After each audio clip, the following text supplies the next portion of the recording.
Fala pessoal, sejam bem-vindos, começando mais um vídeo com muitas informações importantes. Mas antes, eu peço para que você se inscreva no canal, deixe o seu like e compartilhe o vídeo com o máximo de pessoas. Giro na tela e notícias a seguir.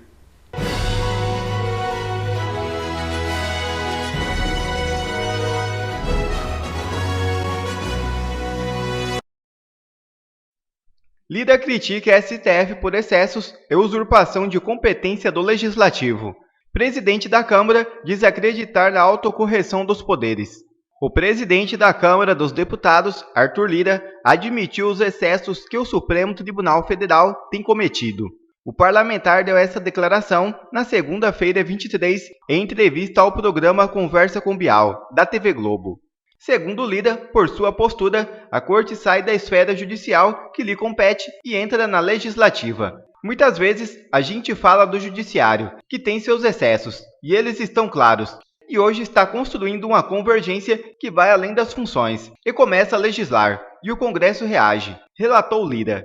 Apesar da constatação, o deputado fez questão de dizer que não tem divergências pessoais com nenhum dos ministros do STF. Mas ao apontar o problema da corte, ele disse acreditar na autocorreção dos poderes. Ou seja, ele é um covarde, porque não instala a CPI do abuso de autoridades. E o deputado Marcel Van Hatten diz que Moraes e Messias são covardes que agem na clandestinidade. Veja o vídeo. Ministro Jorge Messias, o senhor é um covarde! Ministro Alexandre de Moraes, o senhor é um covarde! Só covardes atacam na sombra! Só covardes colocam na clandestinidade processos que agridem parlamentares e a democracia, que não podem sequer se defender. Vossas excelências são covardes e pagarão caro pela covardia que estão fazendo, não apenas contra parlamentares, mas contra milhares de brasileiros. Isso é ainda mais grave, indefesos, que não têm sequer a tribuna para se defender como temos nós aqui, deputados.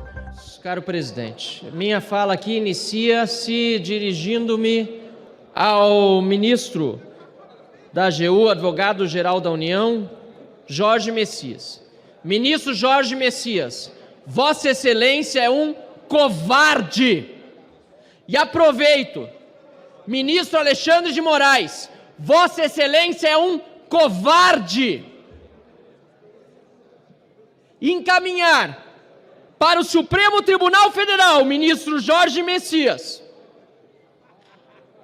os Twitter Files, alegando que reproduzem trechos de conteúdos de decisões judiciais sigilosas, em especial da relatoria do ministro Alexandre de Moraes, tanto em sua atuação no STF como no Tribunal Superior Eleitoral, alegando assim que estas matérias jornalísticas possam ferir o Estado de Direito por revelar aquilo que o jornalismo deve revelar.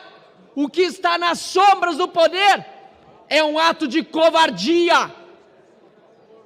É ir contra a liberdade de informação, de imprensa, de opinião, e que só demonstra a covardia de Alexandre de Moraes ao manter, não sob sigilo, os inquéritos que conduz, as inquisições, corrijo-me, que conduz. Não, ele as mantém na clandestinidade. É isso que o ministro Alexandre de Moraes e o Supremo Tribunal Federal hoje faz com deputados.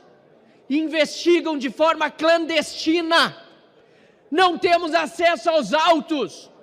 Não nos permitem sequer defesa com habilitação de advogados.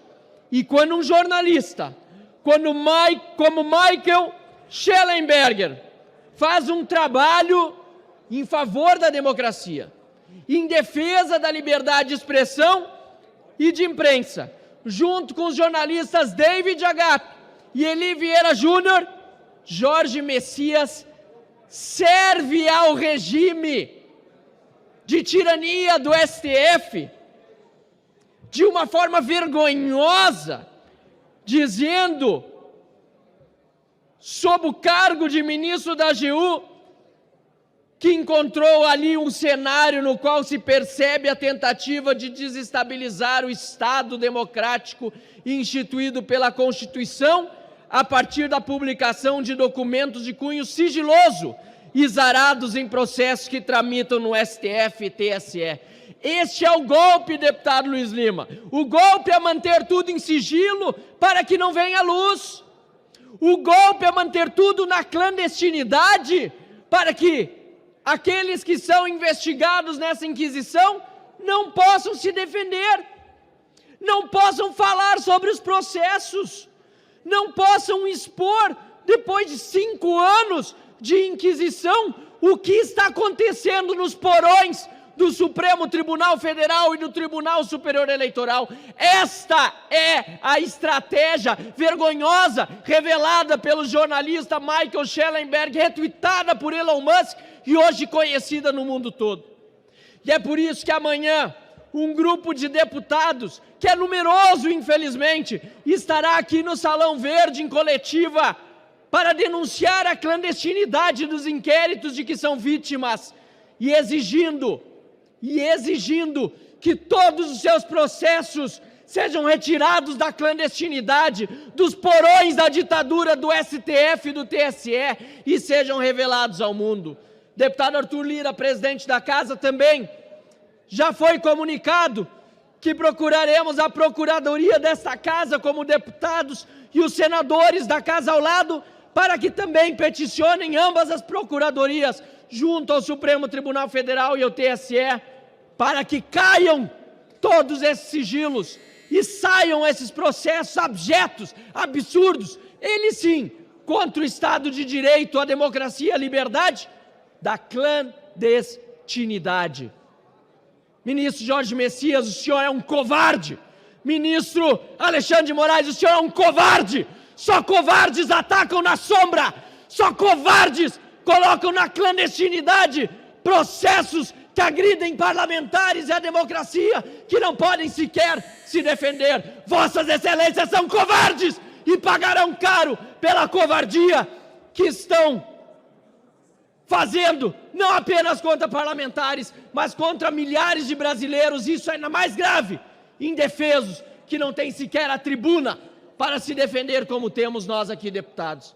Temos encontro marcado nesta quarta-feira às 14 horas, no Salão Verde, exigindo o fim dos processos inquisitórios clandestinos do Supremo Tribunal Federal e do Tribunal Superior Eleitoral, não apenas contra nós parlamentares, mas contra todo o povo brasileiro, jornalistas, cidadãos das mais diversas profissões que não aguentam mais a ditadura, a censura que foi revelada pelo Twitter Files.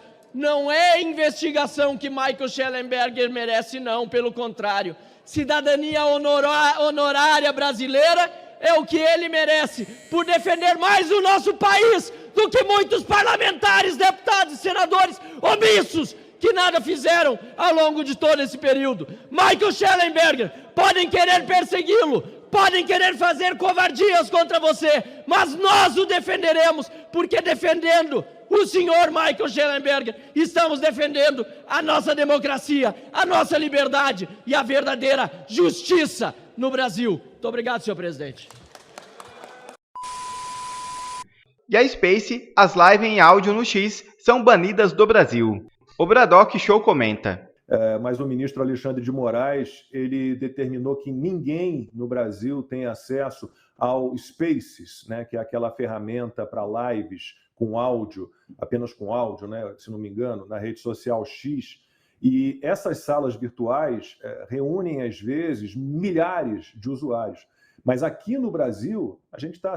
Ninguém pode mais acompanhar as lives, né, no Spaces, se houver a participação de alguém que está nesse grupo aí, que foi banido do X pelo Alexandre de Moraes.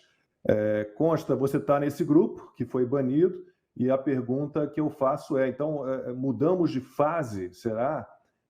A censura era, digamos, envergonhada, ou uma expressão que o Marcelo Rocha Monteiro, promotor de justiça do Ministério Público do Rio, usou no último domingo no 4x4, né? Muitos juristas, muitos advogados estão usando, era uma censura clandestina, né? ela agora passa a ser escancarada sem disfarces, Consta? Exatamente isso, Lacombe. Mudamos de fase, o jogo vai se intensificando. Meu amigo liberal de longa data, Hélio Beltrão, chamou de Cuba, né? Bem-vindos a Cuba. Vamos imaginar um cenário hipotético, né? Se eu entro numa sala dessas Space, eu, morando há 10 anos na Flórida, residente, permanente da Flórida, se eu entro numa sala dessas de Space, que foi criada por um gringo, por um americano, para falar em inglês sobre qualquer assunto que seja, mas vamos supor que eu fale sobre o Brasil, o brasileiro já não consegue ter acesso ao que eu estou falando numa sala comunitária do espaço do X. Então, é óbvio que é uma censura descabida, é algo que nem o regime militar ousou chegar tão longe assim, né? E já tem várias pessoas fazendo esse paralelo. O próprio mestre Guzzo, né, que também escreveu coluna sobre isso, nem no regime militar foram tão longe. É tudo muito assustador. O Alexandre de Moraes está colocando multa, está querendo basicamente banir a plataforma X do Brasil, né? Hoje, só com VPN, você tem acesso a vários desses perseguidos pelo sistema, coisa que acontece em ditaduras, né?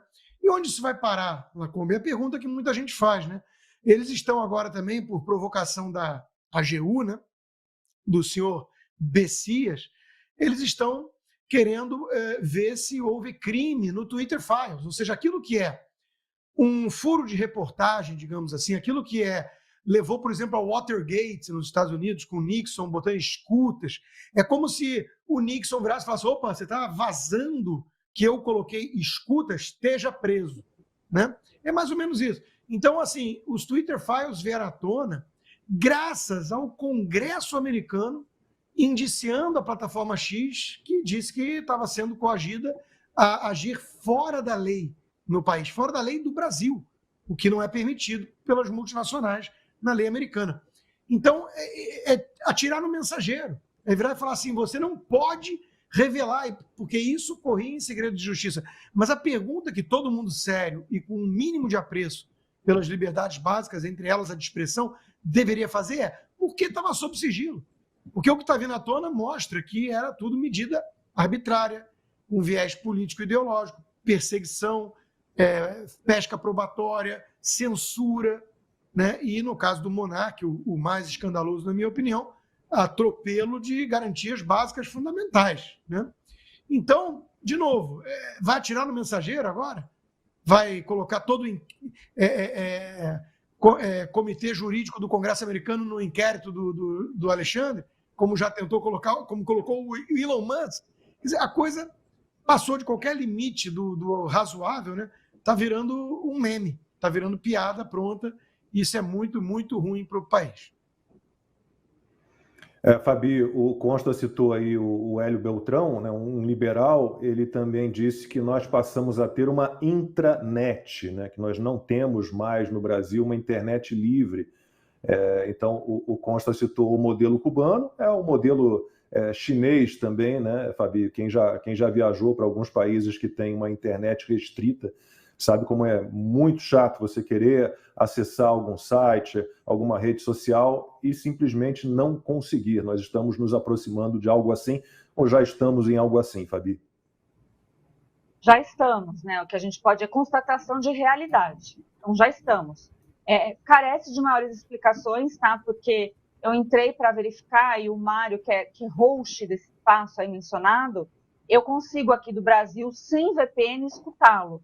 A dificuldade e a proibição, ela foi pontual, que eu acho mais grave, porque poderia dizer que é uma falha técnica, não é? Porque eu ouvi outros espaços de americanos e ouvi normalmente, mas se tiver um dos investigados falando nesses spaces, ao que me consta, como eu digo aqui, precisa de maiores esclarecimentos, mas o que eu pude eu mesma verificar, você não consegue ouvir do Brasil, nem com VPN ligada e nem mesmo... não dá para ouvir porque tem investigados. E aí eu me questiono, será uma instrumentalização da Anatel? De verdade, porque eu não tenho conhecimento técnico para isso, que eu tenha conhecimento jurídico. E isso, qualquer meio que se faça, precisa de esclarecimento, senão é uma flagrante violação ao artigo 19 do Marco Civil da Internet, sem dizer, né, dos direitos constitucionais. Então, a gente está assistindo isso. Eu gostaria que isso fosse claro, que fosse transparente. E aí me causa pavor, vontade de pegar as malas e sair correndo mesmo. Quando você vê a AGU, ao invés de investigar o que foi trazido por jornalistas, né, ele então, né, faz aquela bem coisa ditador, tenta inserir nesses inquéritos que são ilegais e são inconstitucionais, dado somente, se a gente olhar o prazo de validade que consta, né, que eles estão indo, ele pede, então, para serem incluídos. E a voz, então, a ser ouvida é do todo-poderoso ministro Alexandre de Moraes. Então, está mais do que na hora. Está cansativo esse ambiente no Brasil. A gente vê tantas ilegalidades, como você disse, Lacombe, a gente não consegue ter sossego, porque quando não existe liberdade, e quando a gente tem que praticar autocensura para conseguir sobreviver e não ser preso por um não motivo, porque não existe crime, a gente não consegue nem tratar de outras coisas. Então, eu espero, né, mais uma vez, que o Congresso Nacional entenda a gravidade do que estamos vivenciando dia a dia. E Nicolas Ferreira solta o verbo, diz que não tem medo de ser preso e enfrenta o sistema. Veja o vídeo. Nesse último domingo, mais uma vez o mundo viu milhares de pessoas indo às ruas, demonstrando a sua insatisfação com a tirania do ministro Alexandre de Moraes. E logo após isso, Lula se refere às pessoas que estavam se manifestando de forma pacífica, ordeira e democrática como fascistas. Eu duvido que esse ignóbil consiga, inclusive, soletrar fascismo, mas ele taxa os seus opositores para exatamente criar narrativas. Mas eu quero dizer algo para o Lula e para a esquerda, que narrativas são perigosas. Dá só uma olhada. Eles acusam o Temer de ser golpista por ter pautado aqui, né, o impeachment da presidente Dilma. Mas vamos lá. Quem colocou o ministro Alexandre de Moraes na Suprema Corte? Foi o presidente Temer. Então o ministro Alexandre de Moraes seria um fruto do golpismo de Temer?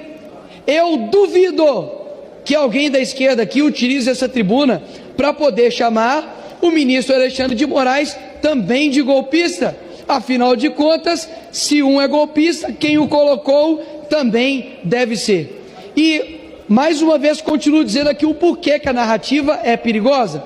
Agora a Defensoria Pública da União está fazendo um papelaço de processar Elon Musk por danos morais, por ser contrário à democracia. Meus amigos, olha só que loucura, pedindo R$1 bilhão para Elon Musk. Elon Musk, manda seu Pix aí, que a gente te dá uma ajudinha aí que deve estar precisando, né? Realmente é vergonhoso o papel da Defensoria Pública da União, e a esquerda só é contrário ao Elon Musk bilionário, porque não é contrário, por exemplo, a George Soros, que joga dinheiro aqui na Open Society, que, por exemplo, tem ali as suas instituições, uma delas nos criadores, Felipe Neto, que hoje, inclusive, aqui nesta casa de forma online, chamou o presidente desta casa de excrentíssimo. Ou seja, eu sou investigado, sou parlamentar, tenho imunidade para tal, porque eu chamei o Lula de ladrão, um cara que é condenado em 3 instâncias e tem 3.000 provas contra ele. Agora, Felipe Neto, quando chama o presidente dessa casa aqui de excremento, aí tudo bem, liberdade de expressão, o Brasil voltou. As narrativas são perigosas, sabe por quê? Porque chamam as pessoas que invadiram aqui o dia 8 de terroristas e golpistas, mas as pessoas do Black Box estão sendo absolvidas, e eu repudio veementemente depredação de patrimônio público, como aconteceu aqui no dia 8. Mas jamais essas pessoas podem ser chamadas de terroristas, inclusive tomar penas de 16 a 17 anos, coisa que nem mesmo o bandido do José Dirceu, por exemplo. Ou seja, estuprador, gente que comete latrocínio nesse país não pega 16 anos de cadeia, mas uma coitada que veio aqui e fez baderna, coisa que a esquerda cansou de fazer, toma as penas aí desproporcionais. Daniel Silveira, que essa casa fez um papel vergonhoso, está na cadeia por crime de opinião. Felipe G. Martins está preso de forma ilegal até agora. Ou seja, narrativa por narrativa, a esquerda tem feito injustiça, mas eu tenho certeza que a tirania nesse país está com hora marcada para poder derrubar. Não tenho medo de vocês. Me bota na cadeia porque eu chamei Lula de ladrão, que eu vou colocar minha sentença num quadro e vou bater palma, porque eu não tenho problema algum de ser perseguido por injustiças. Pelo contrário, quem é cristão sabe, seremos perseguidos injustamente. Não vim aqui para bater o meu dedo e falar aquilo que os outros querem ouvir. Vim aqui para poder representar quem votou em mim. Se eu tenho 4 anos, tudo bem. 4 anos ficarei aqui de forma corajosa. Obrigado, presidente. E outra notícia já na tela. Agora, Moraes atende PGR e manda a PF aprofundar investigação contra Bolsonaro sobre supostas fraudes em cartões de vacina.